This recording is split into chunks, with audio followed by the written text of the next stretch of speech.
Hello everyone. आज हम पढ़ने वाले हैं सर्कल के बारे में कि एक सर्कल की सर्कमफ्रेंस क्या होती है और कैसे निकाली जाती है। देन उसके बाद करेंगे एरिया। देखिए सर्कल में सबसे पहले हम ये जान लेते हैं कि एक सर्कल में क्या क्या रहता है। तो जब भी आप एक सर्कल बनाते हो तो एक फ़िक्स्ड पॉइंट से आप एक सर्कल ड्रॉ करते हो, ठीक है। इस फिक्स पॉइंट से अब आप ये कर्व लाइन ड्रॉ कर रहे हैं। तो ये जो डिस्टेंस है ओ से लेके ए तक का, देखिए ओ से लेके ए तक का जो डिस्टेंस होता है इसको कहा जाता है रेडियस।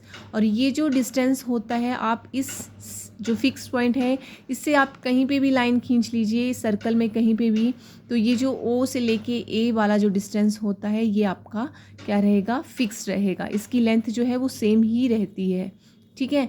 तो ये आपकी होगी आर रेडियस।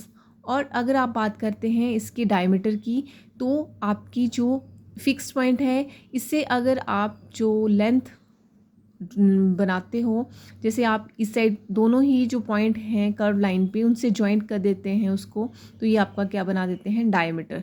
देखिए इस ओ से अगर आप ये लाइन इस साइड भी खींच देंगे तो ये जो एक स्ट्रेट लाइन बन रही है यहाँ सर्कल में, ये क्या होता है सर्कल का डायमीटर। अब डायमीटर और रेडियस दोनों में क्या रिलेशनशिप है, देखिए डी यहाँ पे क्या आ रहा है आपका बी टू ए, ठीक है। बी से लेके ए तक की जो लाइन है वो आपका डायमीटर है और आपकी रेडियस क्या है, देखिए ओ से ए, ये आपकी रेडियस है।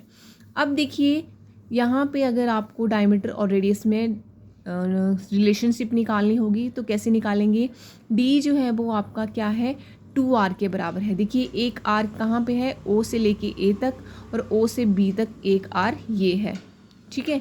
अब देखिए d कितना हो गया, 2r के बराबर। कई बार आपसे एग्जामिनर इस टाइप का क्वेश्चन पूछ लेता है, आपको रेडियस दी जाएगी, आपको कहा जाएगा कि सर्कल का डायमीटर निकालिए, तो आपको सिंपली r से जो रेडियस दी गई होगी उसको 2 से मल्टीप्लाई करना है, आपका डायमीटर निकल जाएगा। अब देखिए अगर r निकालनी है तो r क्या हो जाएगी, d डिवाइडेड बाय 2, तो यहाँ से आप r भी निकाल सकते हैं। अब बात करते हैं सर्कल की सर्कमफ्रेंस की, कि सर्कमफ्रेंस क्या होती है। तो देखिए सर्कल की जो सर्कमफ्रेंस होती है वो क्या रहती है, ये जो लेंथ है, ये जो डिस्टेंस है अराउंड अ सर्कुलर रीजन, इसको कहा जाता है सर्कमफ्रेंस ऑफ सर्कल। देखिए ये जो सर्कल का ये वाला distance around a circular region के अराउंड ये जो लेंथ है इसको कहा जाता है सर्कमफ्रेंस। इसको कैसे निकाला जाता है, सर्कमफ्रेंस निकालने का फॉर्मूला होता है 2πr, ठीक है। और अगर एरिया निकालने की बात करें कि एरिया क्या होता है, तो सर्कल के अंदर जो ये एरिया है ये इसका सर्कल का एरिया का फॉर्मूला है πr²। तो देखिए अगर आपको एरिया निकालना है तो एरिया का फॉर्मूला तो है πr², ठीक है। अगर आपसे सर्कमफ्रेंस का क्वेश्चन पूछ लिया जाए कि what is the circumference of circle whose diameter is 10 centimetre, अगर आपको डायमीटर दिया जाए और सर्कमफ्रेंस पूछी जाए तो आपको पता होना चाहिए कि सर्कमफ्रेंस का फॉर्मूला क्या है निकालने का। तो देखिए सर्कमफ्रेंस निकालने का जो फॉर्मूला है वो मैंने कितना बताया है, 2πr। अब यहाँ पे आपको डायमीटर दिया है तो कंफ्यूज बिल्कुल नहीं होना है, क्योंकि आपको पता है कि d और r में क्या रिलेशन है, d is equal to 2r के बराबर है। अब आप यहाँ पे ये जो 2r है इसकी जगह क्या रख देंगी, d की वैल्यू, तो आपके पास ये डायमीटर में फॉर्मूला बन जाएगा πd, क्योंकि आपको पता है r इज इक्वल टू कितना होता है, d/2। देखिए यहाँ पे d की वैल्यू कितनी होती है, 2r, तो 2r की जगह आपने रख दिया d और यहाँ पे पाई। अब देखिए आप फॉर्मूले में क्या कर दीजिए, ये वैल्यू फिल कर दीजिए डायमीटर की, तो कितना आ जाएगा, देखिए पाई की वैल्यू कितनी होती है, पाई की वैल्यू होती है 22 डिवाइडेड बाय 7। अब देखिए 22 डिवाइडेड बाय 7 करेंगे, मल्टीप्लाई में आपको 10 दिया गया है, जब आप इसको मल्टीप्लाई करेंगे तो आपके पास कितना बन रहा है, देखिए 220 डिवाइडेड बाय 7। इसको कट कर लीजिए, 7 3 कितना होता है 21 और 1 बच गया। अब देखिए 7 1 7 एंड देन फिर से अगेन 3 बच रहा है आपके पास, अगर आप 0 लगा देंगे तो 4 7 28। तो अप्रॉक्सीमेट जो आपका आंसर आ रहा है वो आ रहा है 31.4 सेंटीमीटर। तो इस तरह से आपको क्वेश्चन निकालना है। नेक्स्ट देखिए, नेक्स्ट क्वेश्चन है diameter of a circular garden is 9.8 centimetre, find its area, ठीक है, फाइंड इट्स एरिया। अब देखिए इस क्वेश्चन में एरिया पूछा गया है। एरिया का फॉर्मूला मैंने आपको बता दिया कि एरिया कैसे निकाला जाता है सर्कल का, पाई आर स्क्वायर। और ये क्वेश्चन जो है वो बहुत ही इंपॉर्टेंट है। ये क्वेश्चन ऑलरेडी आपके जो टैट सी टैट के एग्ज़ाम होते हैं उनमें पूछा जा चुका है। तो देखिए इस क्वेश्चन को कैसे सॉल्व करेंगे, आपको यहाँ पे आंसर में देखिए क्वेश्चन में क्या क्या दिया गया है। सबसे पहले आपको ये लिखना है, डी आपको दिया गया है वो कितना है 9.8 सेंटीमीटर। अब देखिए डी क्या होता है, डायमीटर, और आपको फॉर्मूला में क्या है, पाई आर स्क्वायर एरिया का। अब यहाँ पे आर है तो आप इसको डी को आर में चेंज कर दीजिए। तो डी जो है वो कितने के बराबर होता है, 2r के बराबर होता है। देखिए अब 2r के बराबर है, आपको r निकालना है, r यहाँ फिल करना है। तो कैसे आ जाएगा, r is equal to d/2। आपको d दिया गया है, अब d की वैल्यू यहाँ पे आप फिल कर दीजिए 9.8 डिवाइडेड बाई 2।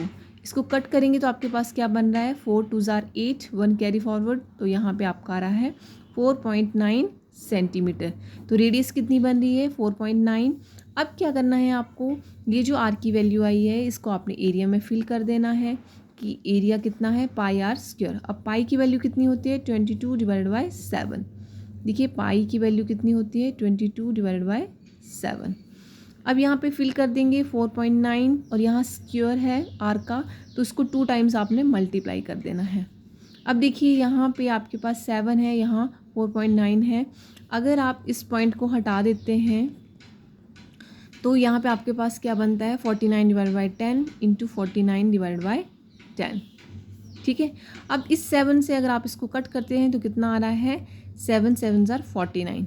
22 को 7 से मल्टीप्लाई कर दीजिए, कितना आ रहा है, देखिए 7 2 ज़ार 14, 4 1 कैरी फॉरवर्ड, 7 2 ज़ार 14, 115, ये आ गया आपका 154।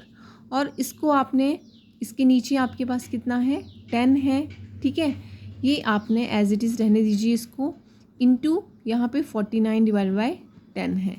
अब 154 को 49 से मल्टीप्लाई करेंगे तो आपके पास कितना बनेगा, देखिए 159 4 ज़ार कितना हो गया, 36। तो यहाँ पे 6 आ गया आपका, 3 कैरी फॉरवर्ड हो गया। अगेन अगर आप करेंगे 5 9 ज़ार 45, 3 ऐसे, तो आपके पास 4 5 ज़ार, और ये तो ये आपके पास आ रहा है 386, और इंटू नीचे आ गया तो आपका आ रहा है 660। यस, तो ये आपके पास बन रहा है यहाँ पे 4, और ये इसके कैरी फॉरवर्ड हो गया तो कितना बन गया, 75। ठीक है, ये जो 10 इंटू 10 है ये नीचे 100 बन रहा है, और इसकी जगह हमने पॉइंट यहाँ पे लगा दिया, क्योंकि जब भी नीचे 100 हो तो आपने उसके अकॉर्डिंगली पॉइंट लगा देना होता है। 20 के आपके 2 डिजिट की नीचे 20 आनी चाहिए। तो ये आ गया 75.46।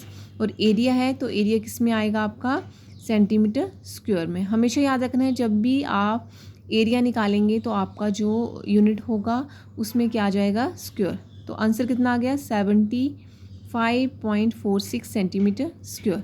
तो इस तरह से आपको क्वेश्चन जो हैं वो सॉल्व करने हैं। वीडियो आपको अच्छी लगी हो तो लाइक करें, शेयर करें। Thank you.